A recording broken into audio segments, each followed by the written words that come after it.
I am an American in the 21st century, and I was born, at the end of the 1970s.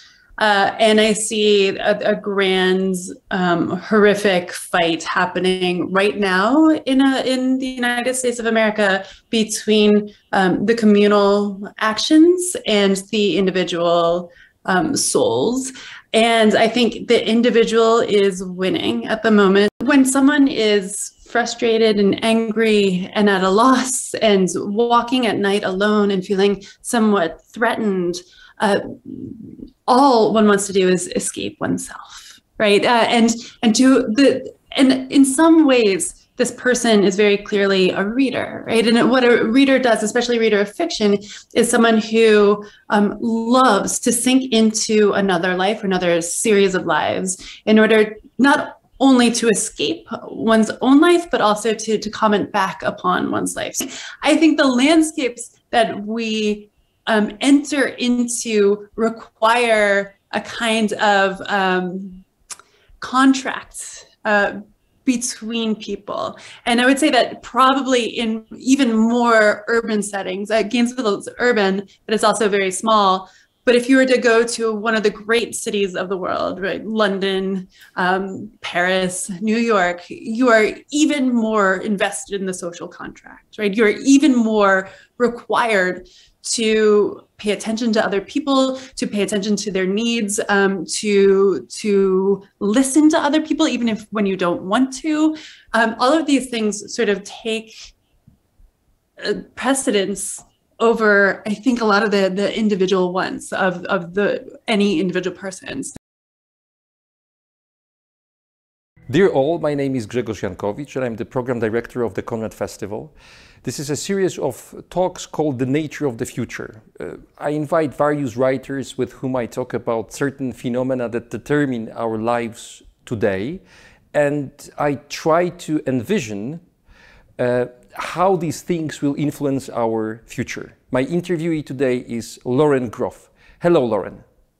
Hello, I'm so pleased to be here. Thank you. I'm very happy you are with us today. Let me briefly introduce you to our audience. Lauren Groff is an American novelist and short story writer. 4 of her books were translated into Polish. 3 novels, Arcadia, Fate and Fury, and Matrix. Polish title of the latter is different. It's Women's Island. And 1 collection of short stories, Florida. The latter title is not accidental because Lauren actually lives in Florida. She was named one of the best young American novelists by Granta magazine, and I would just change one thing in this line. She's just one of the best American writers nowadays. Lauren, in preparation for this talk, I looked at the notes I made while reading your books, and I realized that most of my notes, most of my thoughts were circling around the relationship between the individual and the group and the limits of privacy. So I decided to make privacy the topic of our conversation today. It's interesting to note that the prefix of the word privacy, pri, which derives from Latin, originally meant in front of, before, and only later came to mean inside of. Both in the word itself and in our experience, a certain change has taken place. We have moved from, so to say, living on the outside to living on the inside. The latter encouraged us to set privacy boundaries. Your characters very often cannot maintain these boundaries. Something or someone violates their privacy. Why does such a situation interest you as a writer? I believe that most of the tension in my work as a whole comes from this interface between community and individualism. And I think it happens because I am an American in the 21st century, and I was born, at the end of the 1970s. And I see a grand, horrific fight happening right now in the United States of America between the communal actions and the individual souls. And I think the individual is winning at the moment. I mean, I know in Poland, things are a bit different, but we just now, about a week ago, lost our right to privacy, our right to bodily autonomy. And it was a devastating blow, an absolutely horrific blow that was promulgated upon over 50% of the people in America by 6 people on the Supreme Court. So I see it as almost a, Jacob and the angel wrestling right now between the privacy, the rights of the private individual and the rights of the collective.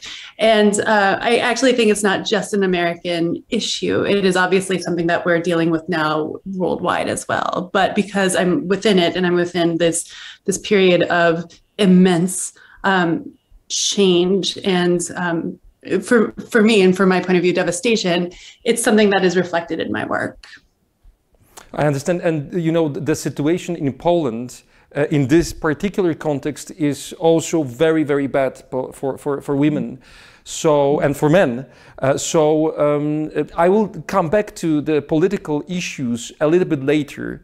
But if you let me, I would like to start with questions about your stories, about your novels, and then we'll move to some social and political problems of today's situation in the States and in Europe. The character of the opening story of Florida walks around the city trying to cope with the frustration caused by her failed marriage. And at one point she says that the windows of houses are like aquariums to her. She looks at the lives of others. She is very subtle about it, but nevertheless, she to a certain extent crosses the boundaries of their privacy. But we learn very little about herself. Her privacy is given to us only in fragments. Why did you decide to present her to us in this way? That is a wonderful observation.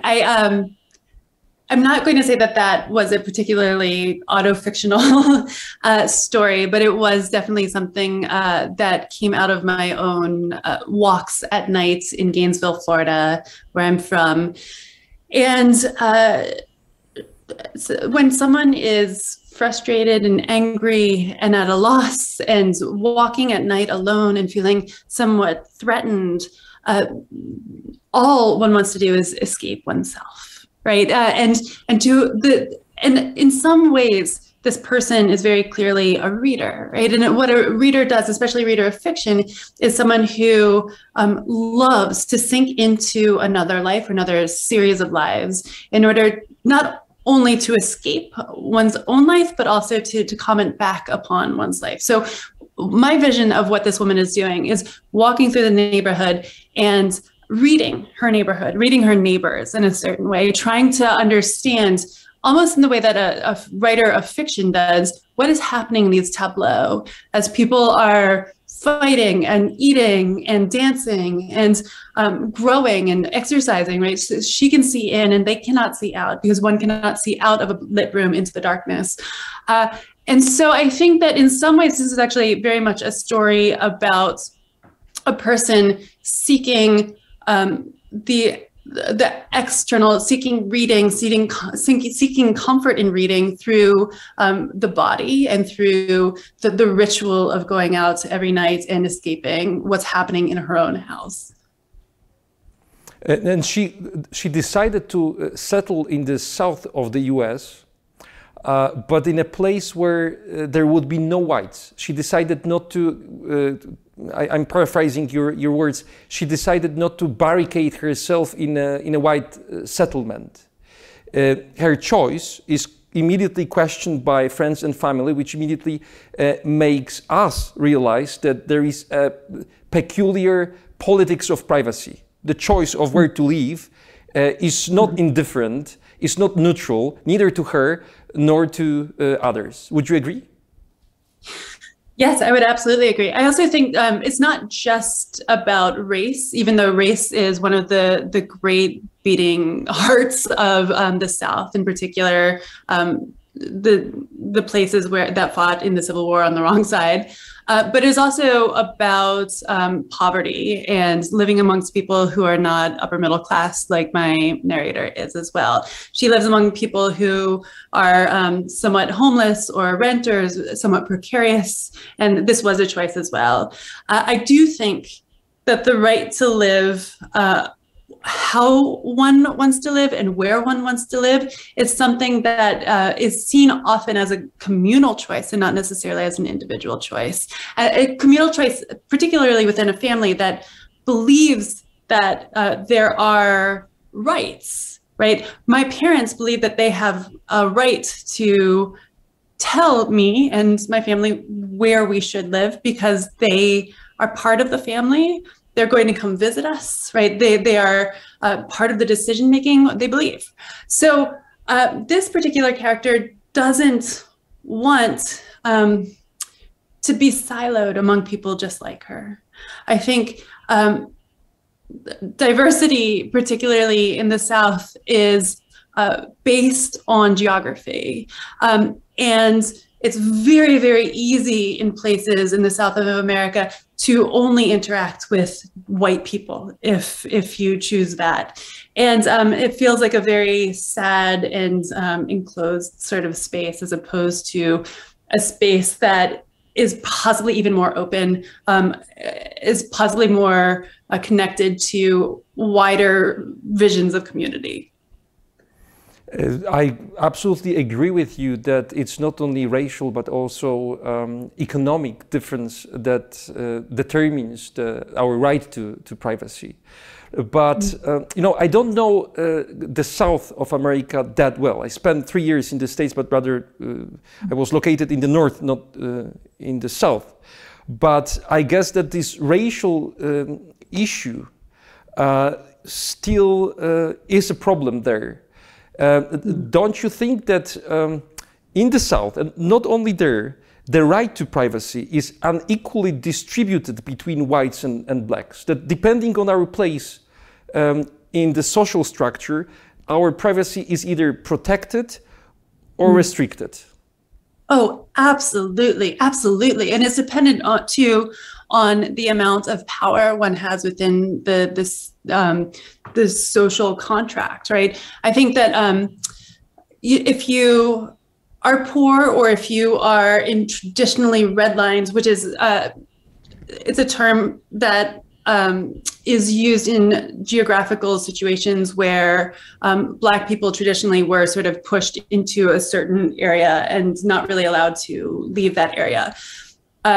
You see that these places have far less privacy because a lot of families are sharing spaces. Multiple people are in the same space. When you don't have the ability to leave as easily as other people have the ability to leave or to choose their own dwelling, then you're going to start to see a decline or a degradation of privacy for sure. And it happens over and over again. And this is one of the things that is an invisible social stain in some ways. I have a friend who is very deeply involved in carceral matters in prisons and getting people out of prisons, especially in Florida. And it's such a retrograde state that as soon as a person who was a felon has done their time, gets out of prison, they have to go into the communities where they come from. Of course, the vast majority of people who are in prisons in the United States of America for white supremacy reasons are African American.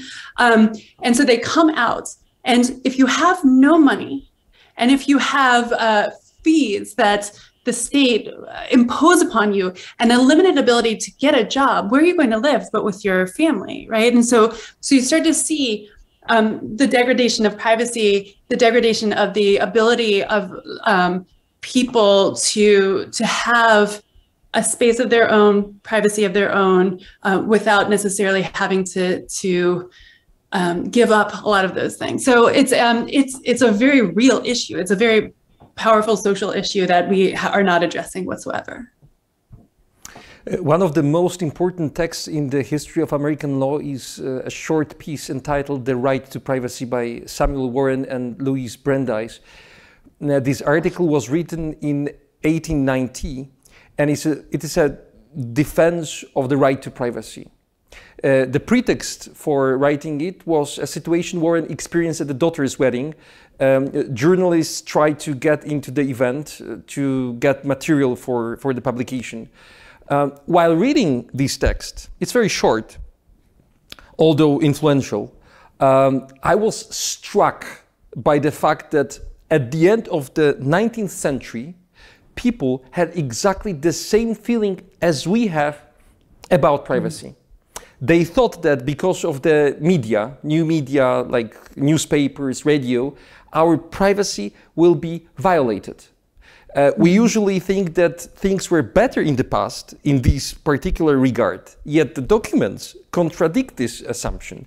How do you perceive the changes of our right to privacy caused by new technologies and new means of communication? Oh, this is an incredible question. I have never thought of this before, to be perfectly honest. But I do think with the pressures of social media in particular, right, and new kinds of media, new kinds of thinking about the right of strangers to have a viewpoint into other people's lives, I think that we've come to another frontier. But then again, I mean, you know, you're a student of history, obviously, and I like history a lot too. And I think when the telephone was first invented, it was a privacy issue, right? I mean, it was something that nobody wanted one in their house, because in order to have someone else's voice ring you up in the middle of the night, that was seen as a profound issue with privacy, right? And now we just take it for granted that if people want to call us, they can just call us. But in the past, that was something that had to be negotiated. I don't know where we are. I think we're on the cusp of profound foundational changes. But I can't predict anything at the moment, unfortunately, because I know that this is called the nature of the future. I'm not Cassandra. Actually, my next question was about to be, what predictions do you have about privacy in the future? Oh, geez. Okay. I mean, I can try if you really want me to. I want you to answer this question as well. So I would think that we are in a moment where the pendulum is swinging toward the degradation of privacy, and then it's going to swing back very hard the opposite direction. This is my vision, and I think that people are going to really seize on their right to privacy. But what do you believe? I do agree with you that we will regain our privacy because of the impact new media, new technologies, and new means of communication have on us. That it must be changed. That people at certain point, we will just get to the limit of our energies, inner energies, that help us to cope with these impact, and we'll just try to change it. I guess we are about to change the rules that limit our privacy, that regulate our privacy. This is my prediction. I don't know if we are right, but I guess it will be like this. So. Yes, yeah, right. Who knows? Who knows? Yeah, I may not be around just to watch it happen, so we'll see, or maybe we won't. But you know, we usually point to other people or technologies, like in this conversation, as factors that invade our privacy, that deprive us of privacy. But our privacy is also affected by other things, such as the landscape. Would you agree that certain places with certain landscapes invade our privacy, private world, invade our privacy? I had this feeling while reading your stories from Florida. I felt that the landscape places a very important role, and it affects the character, the lives of the character. Oh, profoundly. I do believe landscape is maybe the secret arbiter of the inner person, of the soul. And I think that because half the year, including right now, I live in a place that's incredibly rural. I'm in New Hampshire, right off the Connecticut River, and we do not have any neighbors within 10 miles. I'm out in the forest here. It's very quiet. If I were to go outside and scream, only my parents would hear. They're in the other house. So it's a very different feeling to be here among the hills, among the feeling of sort of nature overwhelming the individual human. But in Florida, we have a house that is right on the sidewalk. So if we were to sit on the porch and just have a conversation with every single person walking by, we would be out there for hours, right? I mean, and that's what Southerners that I know do. We sit out there, we talk.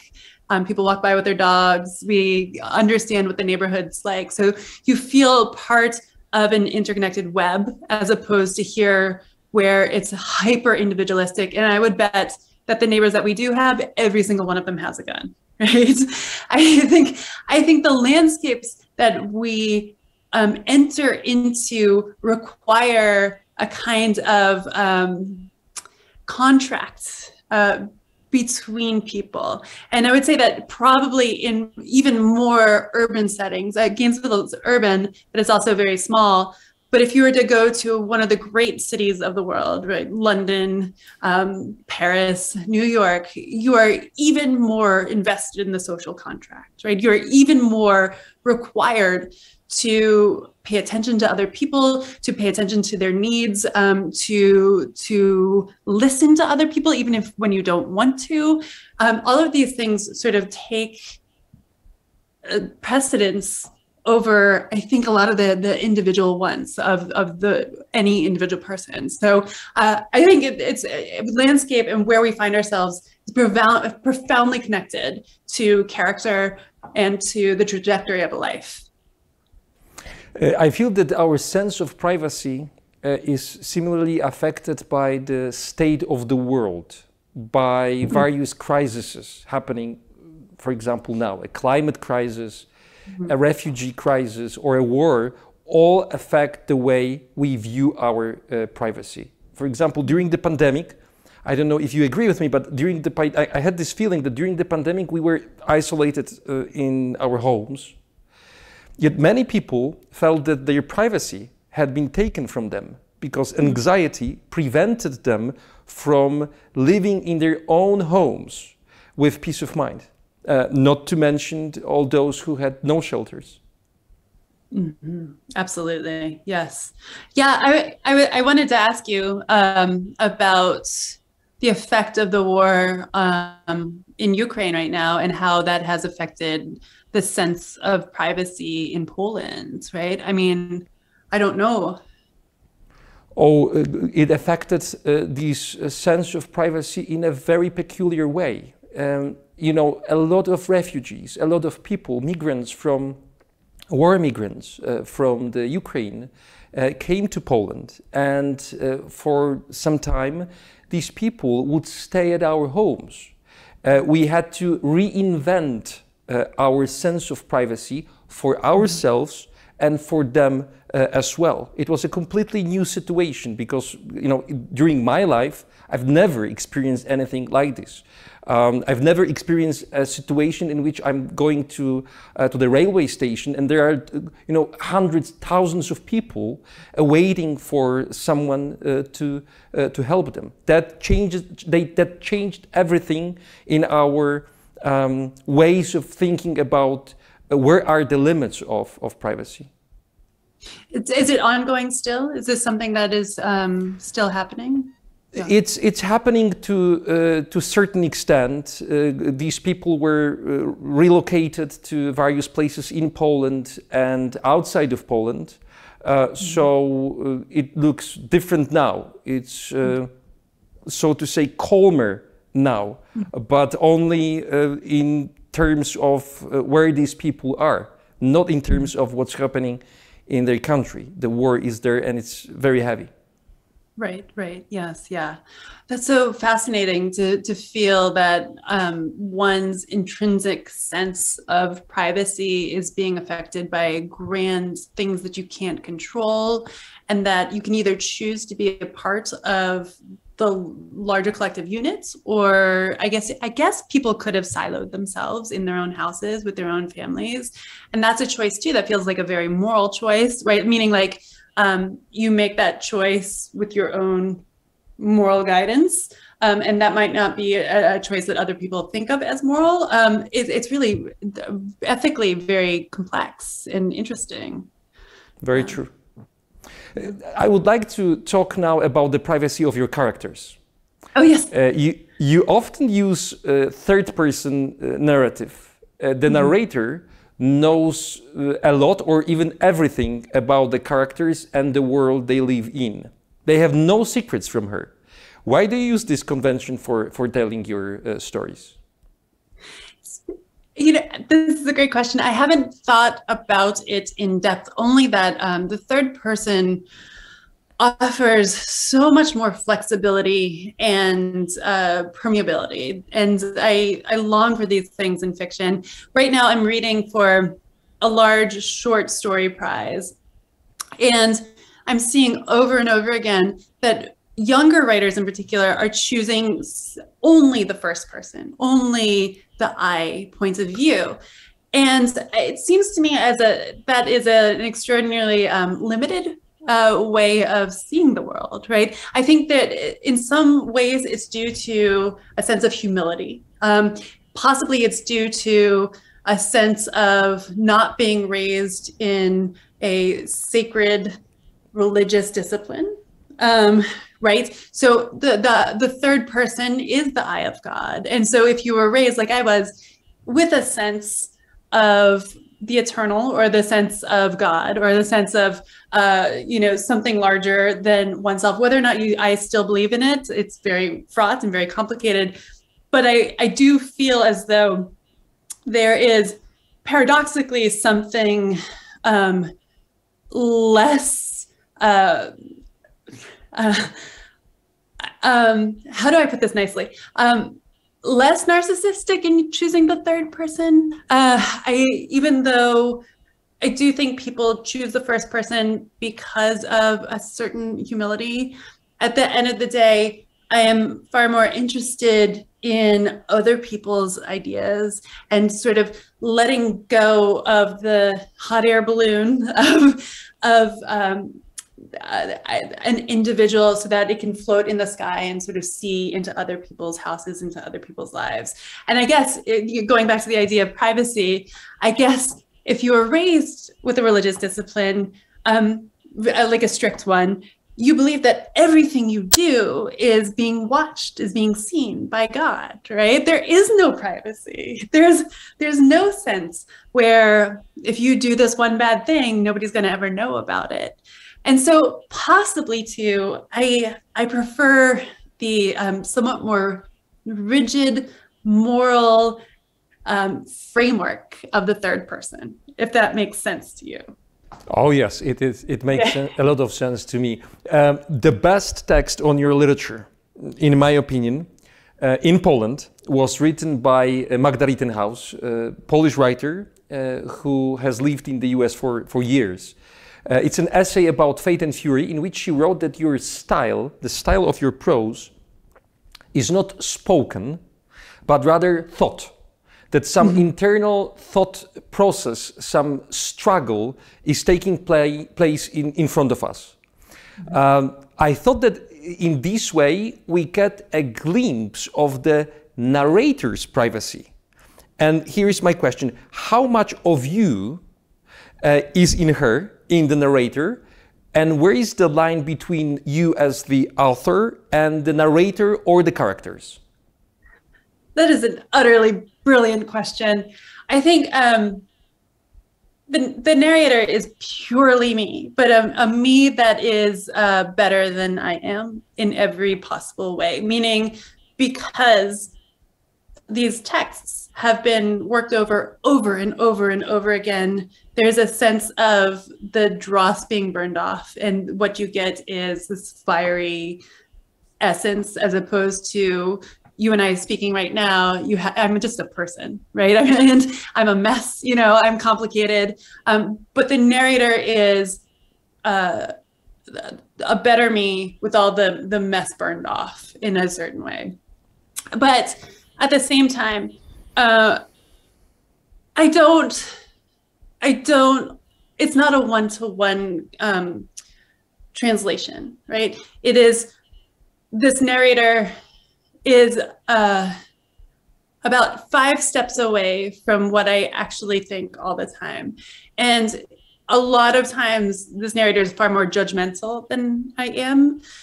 This narrator is far more mean than I hope that I am as a person.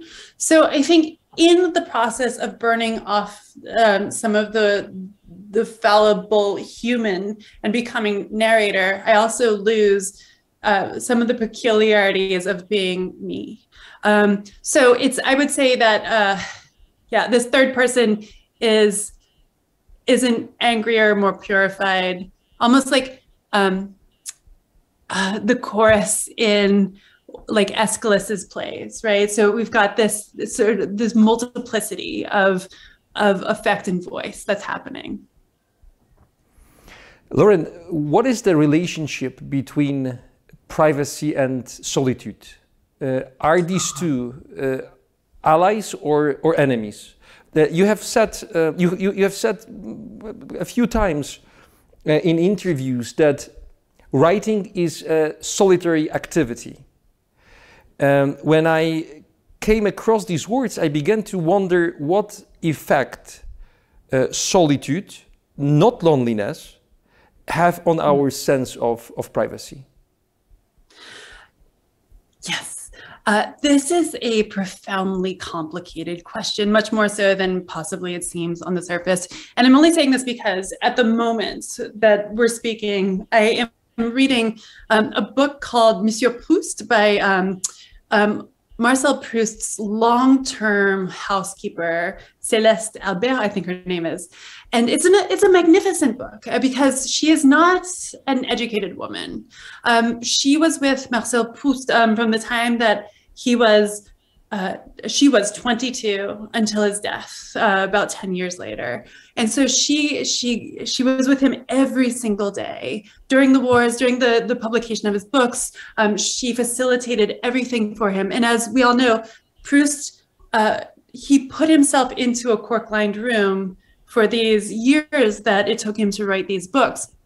And when people came to visit him, he refused to see them. He only saw Céleste the whole time, basically. Once in a while, he would have some of his old lovers come in, but it wasn't common. So I think there's this romanticized idea of writing being only solitude, and only an act of solitude, right? This is sort of the Proustian model, where he's alone in his bed scribbling 2 million words in À la recherche du temps perdu, right?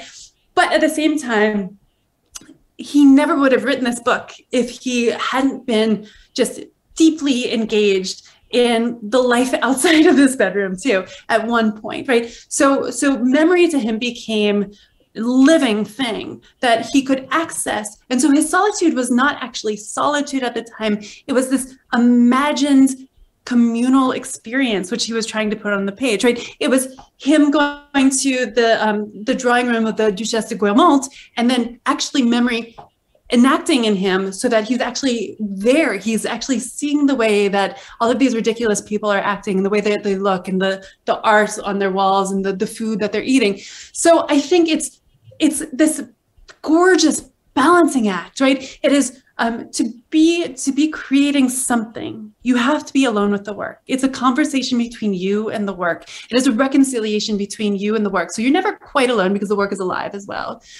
And it's founded on a long-term, beautiful understanding of other human beings. You cannot make anything if you don't understand other human beings, or if you're not seeking to understand other human beings. It is it is a humanist act to make anything at all, to make a piece of music, to make a painting, because what you're trying to do is communicate.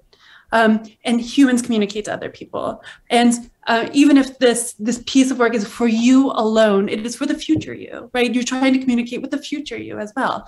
So it is this beautiful, beautiful, constant equilibrium that one has to seek in one's work, to both seize on this sense where you can be intimate with your own work, but also draw on your love of human beings, or your love of, or your hatred of human beings, whatever, the strong emotion that brings you to the work. Yeah, I don't know if I answered the whole question. I got very excited about that question. You gave us a magnificent writer's manifesto here, really, Lauren. Thank you. After reading your latest short story, To Sandland, which recently appeared in The New Yorker, I thought that the right to privacy is often taken away from us when we start to get sick, when we end up in a hospital or other institution. I hadn't thought about it that way before, but now I think it is a serious problem that we don't know how to deal with. Do you agree? Oh, absolutely. I agree profoundly. And it's devastating, right? This is the right to privacy as an animal, which is what we humans are, even though we refuse to see it, does go away when we're sick, when we're ailing, when we're dying. And in some ways, that's fine, that's good. And I only say this because in order to write Matrix, which is my last book, it was about 12th century nuns in an abbey, I went to visit a group of nuns, contemporary nuns in Connecticut at this abbey called Regina Laudis. And among the many, many things that I envy from my visit to them is the fact that when a nun signs up to be part of this community, she is taken care of for the rest of her life by these people she loves most dearly, right? This is her community, and they take care of her through sickness and into death, right? So it's this lack of privacy is a very beautiful thing if done correctly, because it means that you're escorted into death with the people that you love.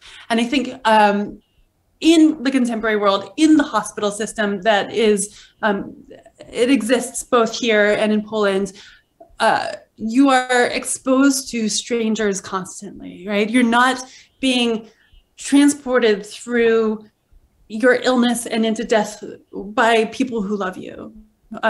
It's the new nurse every single night. You know, it's a new doctor coming in to tell you what you need. And I think that there is intimate privacy in the medical field, and there is non-intimate privacy. And we've given up intimate privacy for this harsher, less loving experience of sickness. I'm glad that you mentioned Matrix, because I have a question about this novel. I know that you were researching for this book for a very long time.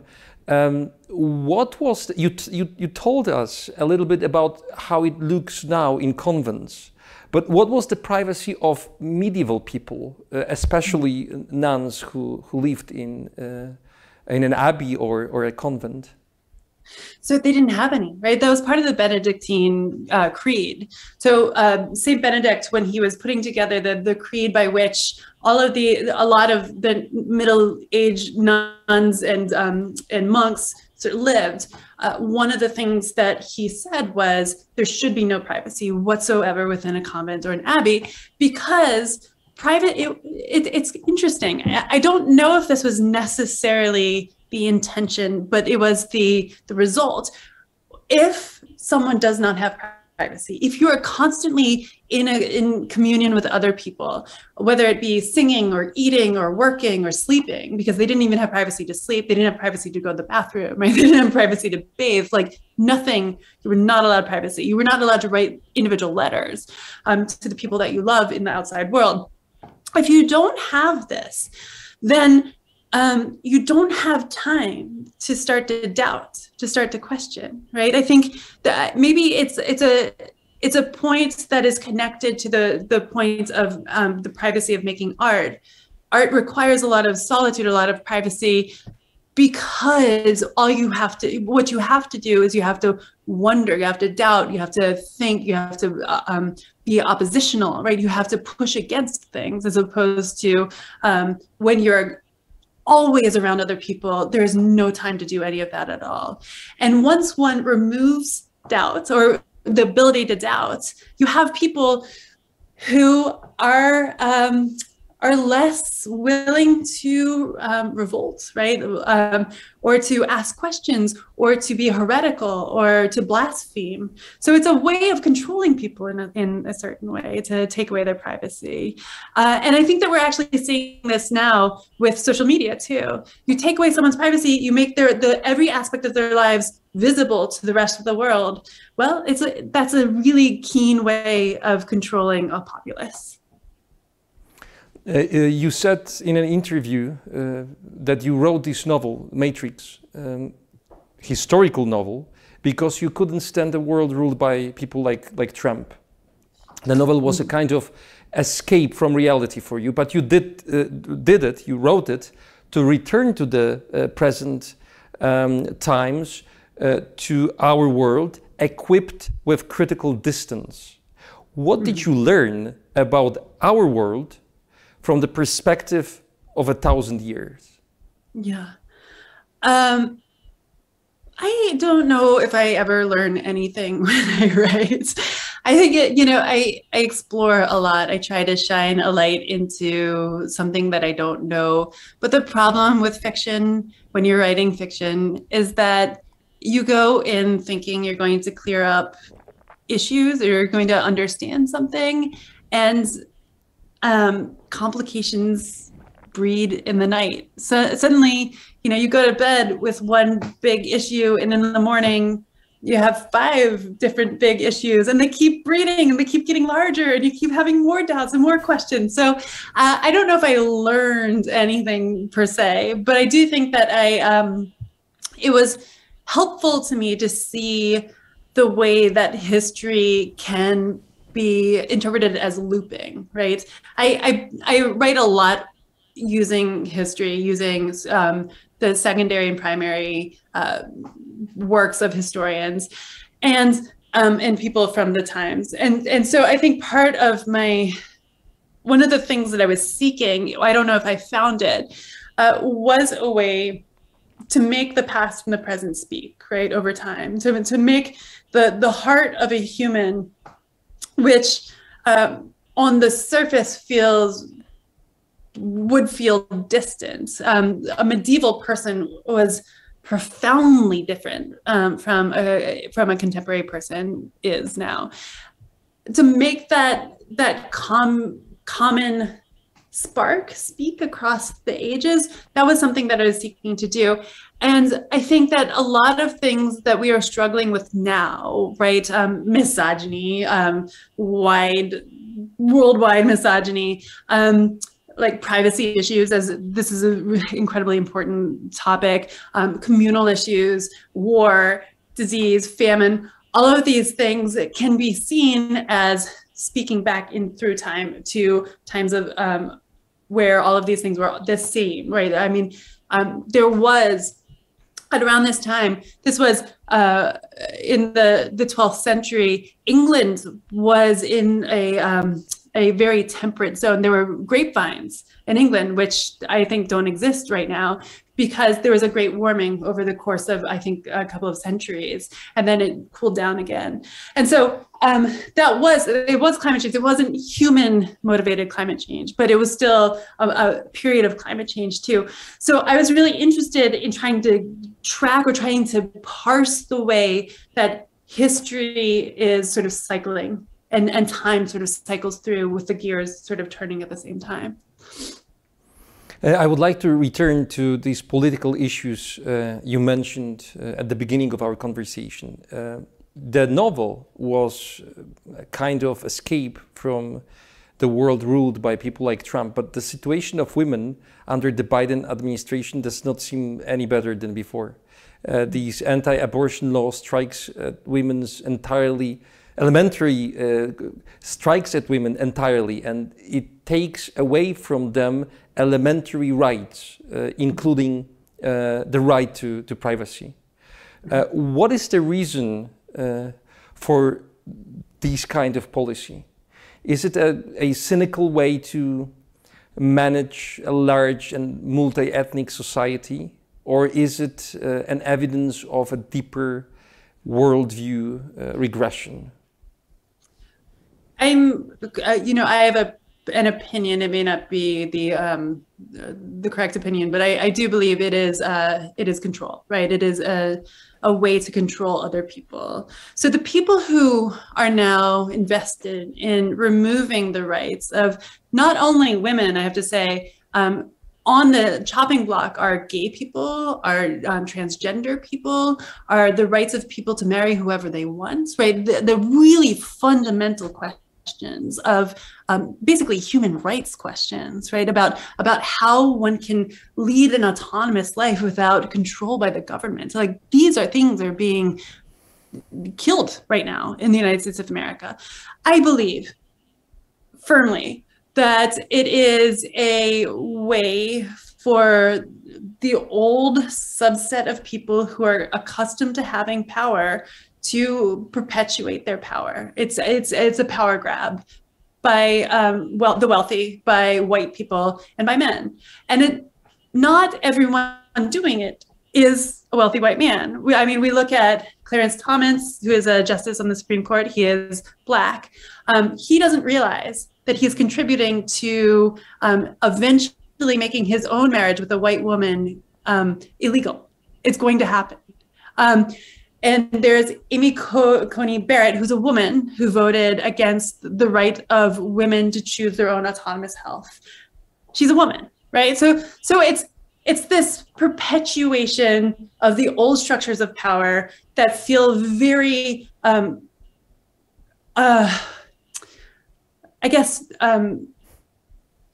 is the word? Very threatened by the new world that is being born right now. There's something that they're afraid of. It's called critical race theory, which, it's something that a lot of states in the United States of America have laws against. All critical race theory is the understanding of history, basically the understanding of the way that vulnerable people have been treated throughout the United States, and they've been treated horrifically, right? There's the extermination of Native Americans, right? There's slavery, there's what's happening with women, et cetera, et cetera. People are afraid of that knowledge because as soon as that knowledge is disseminated, there's sympathy for people other than the people at the very top. And that threatens the people at the very top. So I tend to believe that it is a way of controlling the masses, and it's pernicious. And I don't know how we're going to get out of it. I truly don't. Yeah. In a brief interview for the New Yorker, which accompanied the release of your short story to Sundance, you talked about your attitude towards Flannery O'Connor. I'm very interested in this writer. I think she has written many pages of excellent prose, although her views on the world, her attachment to the traditional social structures of the South, the racial issues, all of this is alien to me. But you mentioned in this short interview that you are disturbed especially by her belief that we are all damned. Could you elaborate on this? Yeah, I think this, I was raised Calvinist, right? A Presbyterian is a Calvinist person.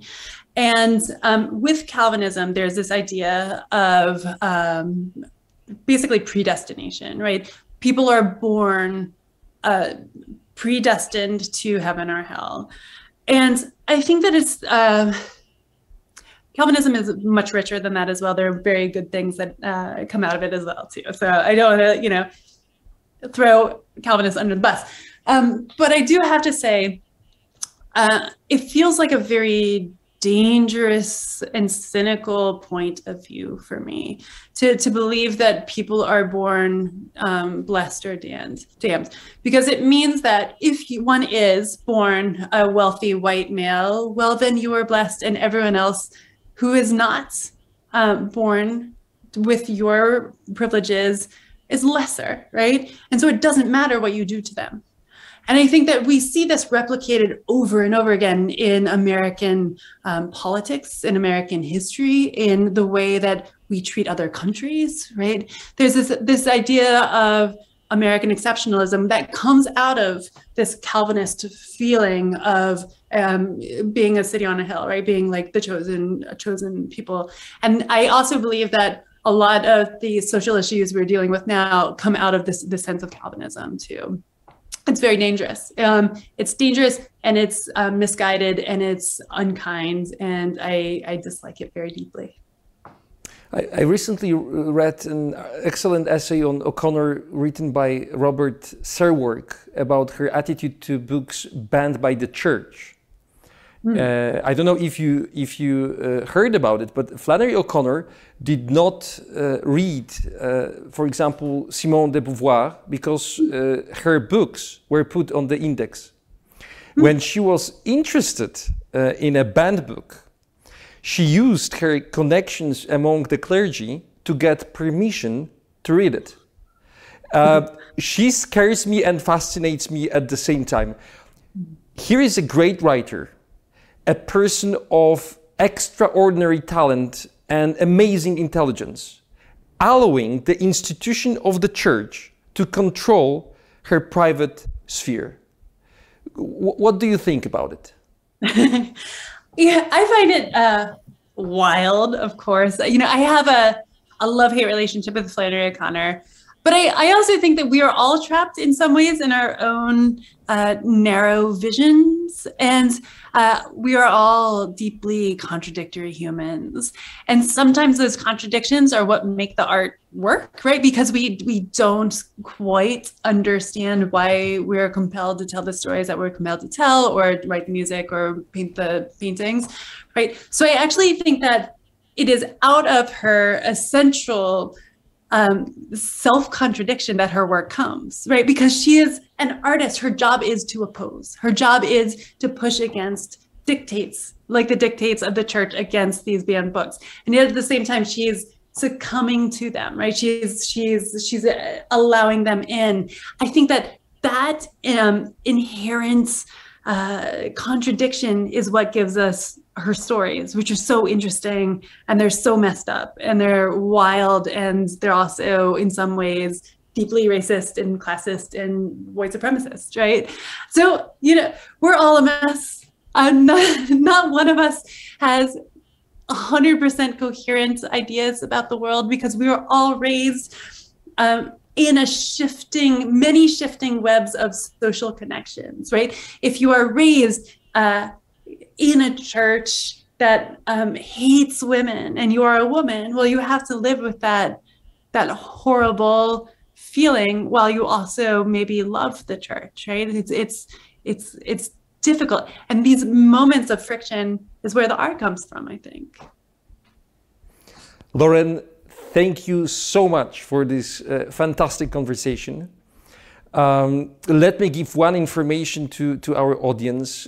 We will air the next episode of The Nature of the Future on the last Thursday of August, and my interviewee will be South African writer Damon Galgut. Stay tuned and be with Conrad Festival. Lauren, once again, thank you so much. Profound thanks from me. Thank you so much. You are so brilliant. Thank you. Thank you.